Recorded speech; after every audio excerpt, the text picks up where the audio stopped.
దిన ఫలితాలను పరిశీలిద్దాం. ముందుగా మేషరాశి.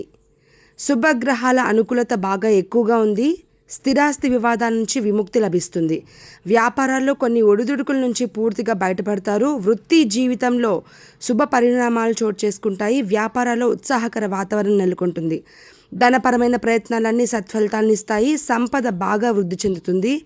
చేపట్టిన వ్యవహారాలు పనుల్లో ఆశించిన ఫలితం కనిపిస్తుంది. ఇష్టమైన ఆలయాన్ని సందర్శిస్తారు. ప్రయాణంలో జాగ్రత్తగా ఉండడం మంచిది. నిరుద్యోగులకు ఉద్యోగ యోగం పడుతుంది. ఆరోగ్యానికి డోకా ఉండదు. ఏ ప్రయత్నం తలపెట్టినా విజయం సాధించే అవకాశం ఉంది. కుటుంబంలో 1-2 శుభ పరిణామాలు చోటు చేసుకుంటాయి. ఇష్టదైవాన్ని మరింత శ్రద్ధగా ప్రార్థించడం మంచిది. తదుపరి వృషభ రాశి. ధన లాభ స్థానాలు బలంగా ఉన్నందువల్ల ఆర్థిక ప్రయత్నాలు చాలా వరకు ఫలిస్తాయి. ఆర్థిక పరిస్థితి గతం కంటే బాగా మెరుగ్గా ఉంటుంది. అదనపు ఆదాయ ప్రయత్నాలకు సమయం అనుకూలంగా ఉంది. ఆర్థికంగా ఇతరులకు సహాయం చేసే పరిస్థితిలో ఉంటారు. బంధువుల నుంచి శుభవార్తలు వింటారు. ఇంట్లో శుభకార్యాలు తలపెడతారు. నూతన వ్యక్తుల పరిచయాలు లాభసాటిగా సాగుతాయి. వ్యాపారాలు లాభాల బాటపడతాయి. వృత్తి జీవితంలో రాబడి బాగా పెరుగుతుంది. ఉద్యోగంలో పనిభారం నుంచి ఉపశమనం లభిస్తుంది. ప్రణాళికాబద్ధంగా వ్యవహరించి ముఖ్యమైన వ్యవహారాలను పూర్తి చేస్తారు. ధనపరంగా ఎవరికి హామీలు ఉండడం, వాగ్దానాలు చేయడం చేయవద్దు. రోజు ఉదయం సుందరాకాండ పారాయణం చేయడం మంచిది. తదుపరి మిథున రాశి. రాశ్యాధిపతి బుధుడు బాగా బలంగా ఉన్నందువల్ల ఏ ప్రయత్నం తలపెట్టినా విజయాలు సాధిస్తారు. ఉద్యోగ ప్రయత్నాల విషయంలో కీలక సమాచారం అందుతుంది. విలువైన వస్తు సామాగ్రి వస్త్రాభరణాలు కొనుగోలు చేస్తారు. వ్యక్తిగత సమస్యల నుంచి చాలా వరకు బయటపడతారు. చేపట్టిన పనుల్లో అప్రయత్నిత కార్యసిద్ధి కలుగుతుంది. వ్యాపారాలు సజావుగా సాగిపోతాయి. ఉద్యోగాల్లో అధికార ఆదరణ లభిస్తుంది. ఉద్యోగులకు అధికార యోగం పట్టే అవకాశం కూడా ఉంది. ఆర్థిక పరిస్థితి చాలా వరకు మెరుగుపడుతుంది. ధన వ్యయం ఎక్కువగా ఉండే అవకాశం ఉంది. పలుకుబడి కలిగిన వ్యక్తులతో పరిచయాలు పెరుగుతాయి. నిరుద్యోగులకు ఆశించిన శుభవార్తలు అందుతాయి. కొంతకాలం పాటు ప్రతిరోజు ఆదిత్య హృదయం పఠించడం అవసరం. తదుపరి కర్కాటక రాశి. చతుర్థ లాభస్థానాలు బాగా అనుకూలంగా ఉన్నందువల్ల కుటుంబంలో 1-2 శుభ పరిణామాలు చోటు చేసుకుంటాయి. ఇంట్లో పండుగ వాతావరణం నెలకొంటుంది. ఉద్యోగంలో పనిభారం పని ఒత్తిడి నుంచి ఉపశమనం లభిస్తుంది. వృత్తి వ్యాపారాలు ఆశించిన స్థాయిలో లాభసాటిగా సాగిపోతాయి.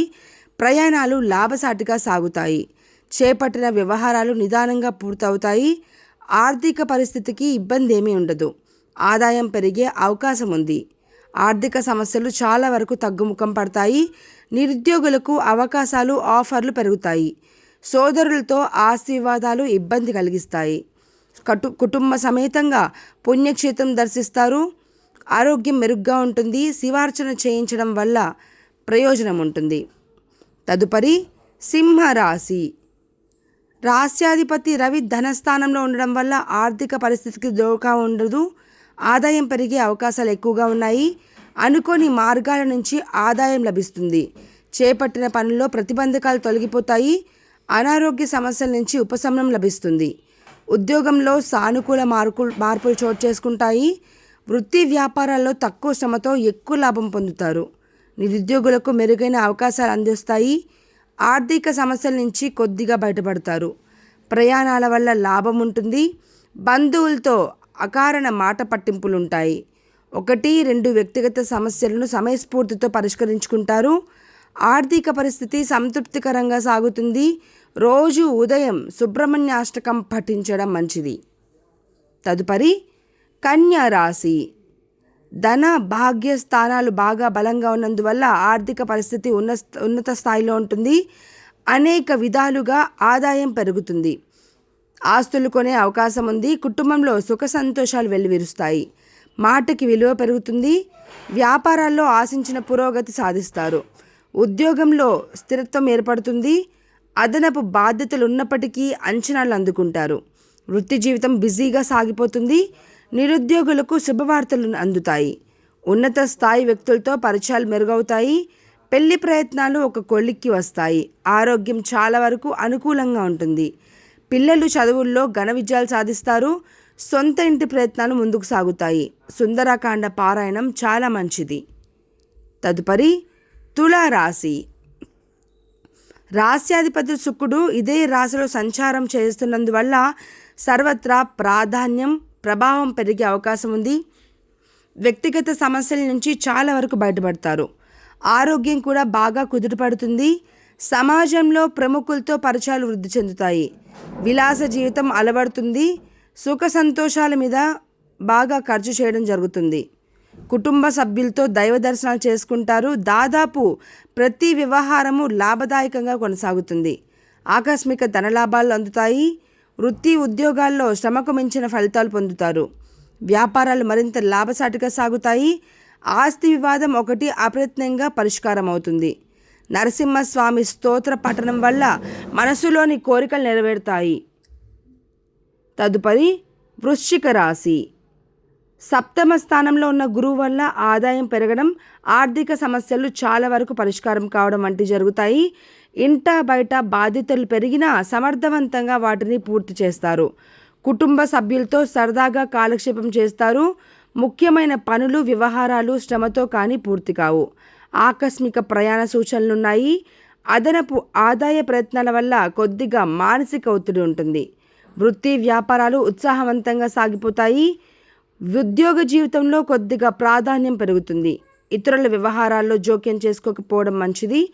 ఉద్యోగ ప్రయత్నాలకు తగిన స్పందన కనిపిస్తుంది. వ్యక్తిగత సమస్యల నుంచి కొద్దిగా విముక్తి లభిస్తుంది. ప్రతిరోజు దుర్గామాతను స్తుతించడం చాలా మంచిది. తదుపరి ధనుస్సు రాశి. శని శుక్రు రాహుల అనుకూలత వల్ల సాధారణంగా ఏ ప్రయత్నం తలపెట్టినా విజయవంతమవుతాయి. ఆదాయ ప్రయత్నాలు బాగా కలిసి వస్తాయి. అప్రయత్న ధనలాభం కూడా ఉంటుంది. ఉద్యోగంలో జీతభత్యాలు పదోన్నతులకు సంబంధించి శుభవార్తలు అందుకుంటారు. వృత్తి వ్యాపారాల్లో అంచనాలకు మించి రాబడి పెరిగే అవకాశం ఉంది. ప్రయాణాలు లాభదాయకంగా సాగిపోతాయి. విదేశాల్లో ఉన్న బంధుమిత్రుల నుంచి ఆహ్వానాలు అందుతాయి. ఆదాయం బాగా పెరిగినా అందుకు తగ్గట్టుగా ఖర్చులుంటాయి. కుటుంబ జీవితం సరదాగా హుషారుగా సాగిపోతుంది. ఆరోగ్యం బాగానే ఉంటుంది. రావాల్సిన డబ్బు చేతికి అందుతుంది. ఆర్థికపరమైన ఒత్తిళ్ల నుంచి విముక్తి లభిస్తుంది. రోజు విష్ణు సహస్రనామం పఠించడం వల్ల విజయాలు లభిస్తాయి. తదుపరి మకర రాశి. పంచమ నవమ దశమాల్లో శుభగ్రహాల సంచారం వల్ల ఆకస్మిక ధనలాభానికి ఆకస్మిక అధికార యోగానికి అవకాశం ఉంది. ప్రముఖుల నుంచి ప్రభుత్వ వర్గాల నుంచి అరుదైన ఆహ్వానాలు అందుతాయి. చేపట్టిన ప్రతి పని ప్రతి వ్యవహారము సకాలంలో పూర్తవుతుంది. వృత్తి వ్యాపారాలు ఆశించిన స్థాయిలో వృద్ధి చెందుతాయి. తల్లిదండ్రుల నుంచి ధనలాభ సూచనలున్నాయి. కొన్ని బరువు బాధ్యతల నుంచి ఉపశమనం లభిస్తుంది. వాహన యోగం పట్టే అవకాశం ఉంది. ఉద్యోగాల్లో శుభ పరిణామాలు చోటు చేసుకుంటాయి. ఆహార విహారాల్లో కొద్దిపాటి జాగ్రత్తలు పాటించడం మంచిది. కుటుంబ జీవితం ఉత్సాహంగా ఉల్లాసంగా సాగిపోతుంది. వ్యక్తిగత సమస్యల నుండి ఒత్తిడి తగ్గుతుంది. తరచూ శివార్చన చేయడం వల్ల ఆలస్యాలు ఆటంకాలు తగ్గుతాయి. తదుపరి కుంభరాశి. గ్రహబలం తక్కువగా ఉన్నందువల్ల ఆర్థిక పరిస్థితి సామాన్యంగా ఉంటుంది. ఏ పని చేపట్టినా నిదానంగా సాగుతుంది. ఉద్యోగంలో శుభ పరిణామం చోటు చేసుకుంటుంది. వృత్తి వ్యాపారాలు నిలకడగా సాగిపోతాయి. ధనపరంగా ఎవరికీ ఎటువంటి వాగ్దానాలు చేయకపోవడం మంచిది. ఆర్థిక లావాదేవీలకు దూరంగా ఉండాల్సిన అవసరం ఉంది. ముఖ్యమైన వ్యవహారాల్లో వ్యయ ప్రయాసాలు ఉంటాయి. ఉద్యోగంలో అదనపు బాధ్యతలను కూడా సమర్థవంతంగా నిర్వర్తిస్తారు. కొన్ని వ్యక్తిగత సమస్యల నుంచి అనుకోకుండా బయటపడతారు. దీర్ఘకాలిక అనారోగ్య సమస్యల నుంచి కొద్దిగా ఉపశమనం లభిస్తుంది. ఉద్యోగులకు నిరుద్యోగులకు ఊహించని ఆఫర్లు అందుతాయి. ఆధ్యాత్మిక విషయాల పట్ల శ్రద్ధ పెరుగుతుంది. లలితా సహస్రనామ స్తోత్ర పఠనం చాలా అవసరం. తదుపరి మీనరాశి. గ్రహబలం కాస్తంత అనుకూలంగా ఉన్నందువల్ల ఎక్కువగా శుభవార్తలు వింటారు. ప్రయత్నాలు వ్యవహారాలు బాగా అనుకూలిస్తాయి. ఇంటా బయట పరిస్థితులు సానుకూలంగా సాగిపోతాయి. ఆర్థిక పరిస్థితి బాగా మెరుగ్గా ఉంటుంది. జీవిత భాగస్వామితో కలిసి వస్త్రాభరణాలు కొనుగోలు చేస్తారు. నిరుద్యోగుల ప్రయత్నాలు సానుకూలపడతాయి. ఇప్పుడు చేసే ప్రయత్నాలు చేపట్టే కార్యక్రమాలు తప్పకుండా సత్ఫలితాలను ఇస్తాయి. ప్రముఖుల నుంచి ఆహ్వానాలు అందుతాయి. ధనపరంగా ఆశించిన పురోగతి పొందుతారు. కుటుంబ సభ్యుల పరిష్కారాల విషయంలో కాస్తంత ఓర్పుగా వ్యవహరించడం మంచిది. నిరుద్యోగులకు అనుకూల వాతావరణం ఉంటుంది. పెళ్లి ప్రయత్నాలు సఫలమయ్యే అవకాశం ఉంది. రోజు దత్తాత్రేయ స్తోత్ర పఠనం వల్ల లాభం ఉంటుంది. స్వస్తి.